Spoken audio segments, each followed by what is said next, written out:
Hello everyone, welcome to our channel education hotspot.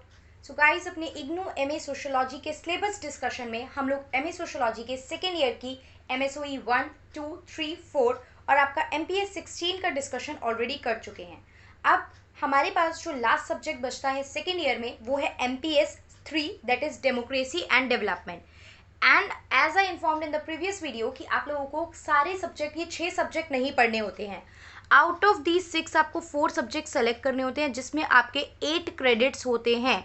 तो in total आपके क्या हो जाते हैं, 32 क्रेडिट्स हो जाते हैं। वो चॉइस टोटली आपको फॉर्म फिल करते हुए दी जाती है, रजिस्ट्रेशन कराते हुए दी जाती है कि आप कौन से सब्जेक्ट लेना चाहते हैं। तो यहाँ पे मैं जनरली हर सब्जेक्ट की बात करके चल रही हूँ, जो भी आपका सब्जेक्ट है आप उस अकॉर्डिंग चीज़ें देख सकते हैं। तो यहाँ पे हम बात कर रहे हैं MPS 3, that is democracy and development की। अब डेमोक्रेसी एंड डेवलपमेंट की बात करते हैं तो ब्लॉक फर्स्ट डेमोक्रेसी और डेवलपमेंट के बारे में है, जिसमें डिफरेंट यूनिट हैं।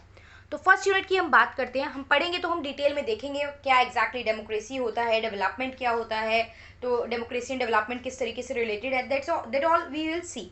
अब यहाँ पे फर्स्ट यूनिट में आपको क्या पढ़ना है, legacy of the national movement with reference to the development rights and participation. National movement की बात करें अगर इंडिया में, तो इंडिया में नेशनल मूवमेंट जो चल रहे थे तब से आपने डेमोक्रेसी के क्या क्या चीज़ें, डेवलपमेंट के क्या क्या मॉडल को अडेप्ट किया है वो देखेंगे। फिर हम लोग मॉडल्स ऑफ डेवलपमेंट पे डिबेट करेंगे, तो यहाँ पे देखेंगे हम कितने तरीके के मॉडल्स होते हैं, पहले सीखेंगे तब आगे बात कर पाएंगे। फिर कॉन्स्टिट्यूशन एंड सोशल ट्रांसफॉर्मेशन की बात करेंगे। डाइवर्सिटी एंड प्लूरलिज्म की बात करेंगे कि किस तरीके से इंडिया एक डाइवर्स नेशन है और कैसे यहाँ पे हम लोग मतलब हमें डाइवर्सिटी और प्लूरलिज्म देखने को मिलता है, और कैसे हम लोग यहाँ पे डेवलपमेंट इंश्योर कर सकते हैं और डेमोक्रेसी इंश्योर कर सकते हैं। फिर हम बात करेंगे इनइक्वालिटी। इनइक्वालिटी जो है किस बेसिस पे हम बात करेंगे, on the basis of caste and class. Caste मतलब आपको एक पता है ऐसा फिनोमिना है, कास्ट मतलब ब्राह्मण, क्षत्रिय, वैश्य, शूद्रास की जो बात की जाती है। कास्ट को एक एस्क्राइब्ड स्टेटस माना जाता है जिसे आप चेंज नहीं कर सकते हो। माना जाता है आप जिस कास्ट में पैदा हुए आप उसी कास्ट से बिलोंग करोगे, you have no option to change that, flexibility नहीं होती है। बट वहीं क्लास में ये जो होती है ये चेंज नहीं होती है, बट वहीं क्लास की बात करें तो it can be change easily. Class बदल सकती है, क्लास मतलब लोअर मिडिल इनकम से रिलेट करती है ये चीज़ें, और इसे आप अपनी ड्यूरिंग द लाइफ टाइम अपनी एजुकेशन, अपनी नॉलेज, अपनी स्किल, अपनी एक्सपर्टाइज के बेसिस पे चेंज कर सकते हैं। फिर आता है हमारे पास यहाँ 6th political economy of development, मतलब डेवलपमेंट का और पॉलिटिकल इकोनॉमी से लिंक करेगा। ठीक है, यहाँ पे पॉलिटिकल इकोनॉमी की बात करेगा कि किस तरीके से डेवलपमेंट पॉलिटिकल इकोनॉमी से लिंक करता है। देखेंगे पॉलिटिकल इकोनॉमी होता क्या है ये भी बताऊंगी तभी यूनिट में, एंड देन इसको लिंक करेंगे डेवलपमेंट से। फिर हमारे पास आता है structure and growth of the economy, किस तरीके से इकोनॉमी ग्रो कर रही है। इसमें हम लोग पढ़ेंगे पॉवर्टी है इकोनॉमी में, वो प्रॉब्लम है। सरप्लस बहुत ज़्यादा, मतलब सरप्लस मतलब होता है कोई चीज़ इन एक्स्ट्रा, ठीक है, तो एक्स्ट्रा की वजह से कई बार प्रॉब्लम हो जाती है। वेरी फ्यू पीपल जो हैं वो इस एक्स्ट्रा का बेनिफिट ले पाते हैं, सब तक बेनिफिट नहीं पहुंचता। एंड देन अनइवननेस, चीज़ें जो हैं वो अनइवन तरीके से, रिसोर्सेज अनइक्वली इनइक्वालिटी से डिस्ट्रीब्यूट हो रखे हैं। देन फिर आता है लेजिस्लेटर, हम लोग लेजिस्लेचर के बारे में पढ़ेंगे। लेजिस्लेचर में कौन कौन लोग जाते हैं, most of the people knew it कि आपकी जो ये बॉडीज़ होती हैं, लोकसभा, राज्यसभा, एसएलए, एसएलसी, ये सब लेजिस्लेचर का पार्ट होती हैं। आपके 3 कंसेप्ट है, एग्जीक्यूटिव, लेजिस्लेचर एंड जुडिशियरी। तो लेजिस्लेचर में ये जो आपकी बॉडी है ये इंक्लूड होती है, तो यहाँ पे लेजिस्लेचर के रोल के बारे में हम लोग पढ़ेंगे। Then comes unit 9। देखो ब्लॉक 1 ही चल रहा है, यहाँ पे टोटल 2 ही ब्लॉक हैं, मतलब इस पर्टिकुलर आपके सब्जेक्ट में 2 ब्लॉक हैं। 2 ब्लॉक में मतलब एमपीएस 3 जो है 2 ब्लॉक के हैं। 2 ब्लॉक में आप सिलेबस देख रहे हो कितना वाइड और एक्सटेंडेड है। यहाँ पे 9th में है ब्यूरोक्रेसी, पुलिस एंड आर्मी की बात करेंगे। लीगल सिस्टम एंड जुडिशरी की बात करेंगे। फेडरलिज्म, मतलब अभी आपने देखा एग्जीक्यूटिव, लेजिस्लेटिव, जुडिशरी 3 बोले मैंने, तो यहाँ पे जुडिशरी की भी बात करेगा, बिकॉज अब डेमोक्रेसी पढ़ रहे हो तो आपको ये सब कॉन्स्टिट्यूशनल चीज़ें पढ़नी ही पढ़नी है। ठीक है, और कोई बच्चा अगर कंपटीशन की यूपीएससी वाला स्टूडेंट है तो उसके लिए बहुत ज़्यादा मुश्किल आई डोंट थिंक होगा, क्योंकि आप ऑलरेडी जो पॉलिटी की बाइबल बोली जाती है, लक्ष्मीकांत पढ़ के आए हो, सुभाष कश्यप पढ़ के आए हो, मतलब बहुत सी चीज़ें, बेयर एक्ट वगैरह, कुछ ना कुछ तो आप लोगों ने सब कुछ चीज़ें पढ़ी होंगी, तो आप लोगों को ये चीज़ें बहुत अच्छे से क्लियर होंगी, मतलब ज़्यादा मेहनत मुझे नहीं करनी पड़ेगी समझाने में। ठीक है, फिर बात करते हैं फेडरलिज्म की। फेडरलिज्म की बात करेंगे, किस तरीके से इंडिया एक फेडरल स्ट्रक्चर है, फेडरल स्ट्रक्चर की बात की गई। क्वासी फेडरल कैसे बोला जाता है, प्रॉपर फेडरल की बात नहीं की जाती। वी विल यूज़ द केसी वेहरे ने जो वर्ड यूज़ किया था क्वासी फेडरल, तो ये सब डिस्कशन हम यहाँ पे एक्स्ट्रा करेंगे। Then comes development, devolution of power and local self government. Local self government की बात हमने प्रीवियस सब्जेक्ट में भी की थी, ठीक है, तो वहाँ पे अगर लोकल सेल्फ गवर्नमेंट पढ़ लेंगे तो उसी की वीडियो के साथ ये वाला पार्ट भी मैं अटैच कर दूंगी, बार बार चीज़ें समझेंगे नहीं।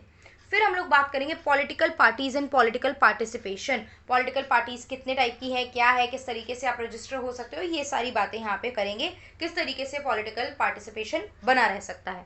फिर वर्कर एंड पीजेंट मूवमेंट की बात करेंगे।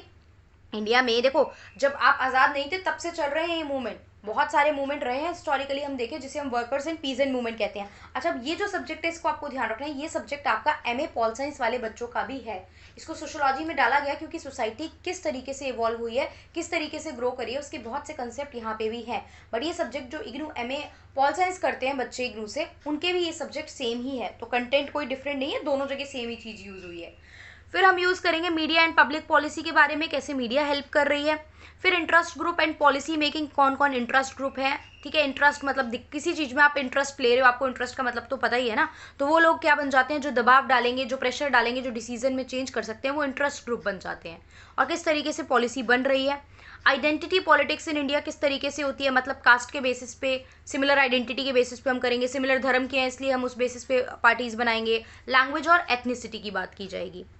18th अगर हम बात करें आपके 18th जो यूनिट है जाके ब्लॉक फर्स्ट की, वो है सिविल सोसाइटीज, सोशल मूवमेंट किस तरीके से हुए, एनजीओ क्या है, रोल प्ले करते हैं, वॉलंटियरी एक्शन क्या है। सिविल सोसाइटी में भी सारे नॉन गवर्नमेंट, मतलब जो सरकार नहीं है, जो सरकारी संस्थाएं नहीं है लेकिन फिर भी प्रभाव डालती हैं सरकार के फैसलों पे, वो सारी सिविल सोसाइटी में काउंट की जाती हैं।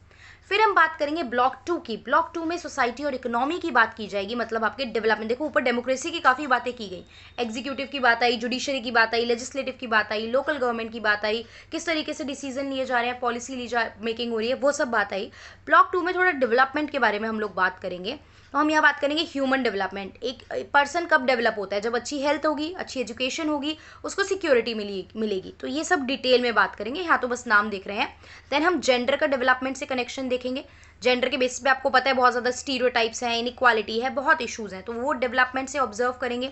रीजनल इम्बैलेंसेज, एरियाज़ के बेसिस पे डिफरेंस है, कुछ एरिया बहुत डेवलप्ड है, कुछ एरिया की बात करें छत्तीसगढ़ झारखंड वगैरह, ये बिल्कुल भी डेवलप नहीं है, तो वाई दिस हैपन, इसको कैसे ठीक किया जा सकता है, ये सब बात। माइग्रेशन एंड डेवलपमेंट, माइग्रेशन अपने आप में एक इंपॉर्टेंट टॉपिक बन गया है due to this pandemic. Migration हुआ, रिवर्स माइग्रेशन हुआ, लोग अर्बन से रूरल एरिया में शिफ्ट करके गए हैं, ये सब देखेंगे। एनवायरमेंट और सस्टेनेबल डेवलपमेंट का कंसेप्ट, एनवायरमेंट अच्छा नहीं है, रिसोर्सेज को प्रॉपर्ली यूज़ नहीं कर रहे हो, तो डेवलपमेंट की बात तो बिल्कुल बेमानी सी लगेगी। इकोनॉमी में क्या रिफॉर्म आए, ग्लोबलाइजेशन से लिंक करेंगे चीज़ों को। रिलीजियस पॉलिटिक्स की बात करेंगे हम लोग, यहाँ पे धर्म को लेके जो पॉलिटिक्स चलती है उसकी बात करेंगे। एथनिसिटी एंड नेशन स्टेट की बात करेंगे। उसके बाद हम लोग डेमोक्रेसी एंड डेवलपमेंट या एक असेसमेंट करेंगे कि किस तरीके से डेमोक्रेसी डेवलपमेंट में क्या कंट्रीब्यूशन कर रही है और कैसे ये इंटरलिंक्ड है। तो एक असेसमेंट मतलब एक फाइनल कंक्लूजन टाइप ये चैप्टर है, जो भी आपने पूरी बुक में पढ़ा उसका थोड़ा सा कंक्लूजन आपको करना होगा। So these all are 27 units of this particular subject. आप देख रहे हो सिलेबस कम नहीं है बट ठीक है। अभी मैंने आपको बताया जैसे कि अभी हम लोग शॉर्ट में क्या करेंगे, अभी हम लोग तो चैप्टर वाइज यूनिट वाइज पढ़ के चलेंगे। जैसे ही एग्जाम की डेट डिक्लेयर हो जाएगी, हमें पता चल जाएगा 10 15 20 दिन में हमारे एग्जाम है, तो उस टाइम पे हम लोग सारी revision in the question answer format करेंगे। सो ट्रस्ट मी, आप लोगों के साथ पूरा दिया जाएगा, एग्जाम तक साथ दिया जाएगा। एग्जाम वाले दिन भी जो बच्चे फर्स्ट ईयर में कनेक्टेड थे, दे वेरी वेल न्यू कि एग्जाम में हम लोग बहुत सारी वीडियोस एक दिन में भी कवर करते हैं। उसके अलावा ऑडियो नोट्स के थ्रू भी बहुत सारे क्वेश्चंस क्लियर किए जाते हैं टेलीग्राम ग्रुप पे। तो इफ़ यू गाइस अभी तक आप लोगों ने ज्वाइन नहीं किया टेलीग्राम ग्रुप, तो जल्दी से ज्वाइन कर लीजिए। एग्जाम की डेट आते ही स्पीड भी बढ़ जाएगी, वीडियोस भी बढ़ जाएंगी और क्वेश्चन आंसर फॉर्मेट में रिवीजन स्टार्ट हो जाएगा।